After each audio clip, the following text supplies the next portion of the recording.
భారీ బడ్జెట్ తో రూపొందించిన సినిమాలని మన దేశంతో పాటు విదేశాల్లో కూడా రిలీజ్ చేస్తుంటారు మేకర్స్.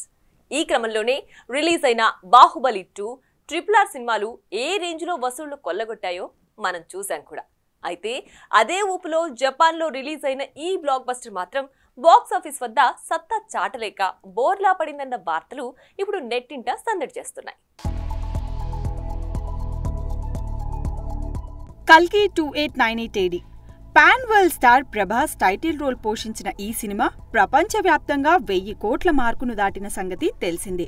అయితే అదే ఊపులో జపాన్లో రిలీజ్ చేయగా ఓపెనింగ్ లో కేవలం 45 లక్షలు మాత్రమే సాధించి మేకర్స్ అంచనాలని అందుకోలేకపోయింది. ఇక మొదటి వారం తిరిగేలోపు 1 కోటి నుంచి 2 కోట్ల మధ్యలోనే ఆగిపోవడంతో థియేట్రికల్ రన్ ముగించాల్సి వచ్చిందని సమాచారం. అయితే ఇలా జరగడానికి కారణం లేకపోలేదు. కల్కిలో ఉన్న అశ్వత్థామ, కర్ణుడు, శ్రీకృష్ణుడు పాత్రలు మైథలాజికల్ గా మనకు కనెక్ట్ అయినంతగా జపాన్ జనాలకు ఎక్కవు.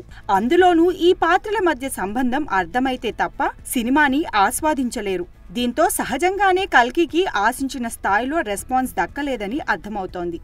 ఏదేమైనా కల్కి 2898 AD జపాన్లో ఆడి ఉంటే రికార్డుల లెక్కలు మారేవని అందరూ చెప్పే మాట. ఇకపోతే జూన్ నుంచి కల్కి 2 మొదలుపెట్టే ప్లాన్ లో ఉన్నామని ఇటీవలే నిర్మాత అశ్విని దత్ వెల్లడించిన సంగతి తెలిసిందే. బాహుబలి, KGF తరహాలో అసలు కథ సీక్వెల్లోనే ఉండబోతోందనే లీకుతో ఇప్పటికే అంచనాలు ఆకాశాన్నంటుతున్నాయి. చూడాలి మరి, మొదటి పార్ట్తో 1000 కోట్లు కొల్లగొట్టిన ప్రభాస్ సీక్వెల్తో ఇంకెన్ని సంచలనాలు నమోదు చేస్తాడు. For more videos like this, subscribe Big TV channel.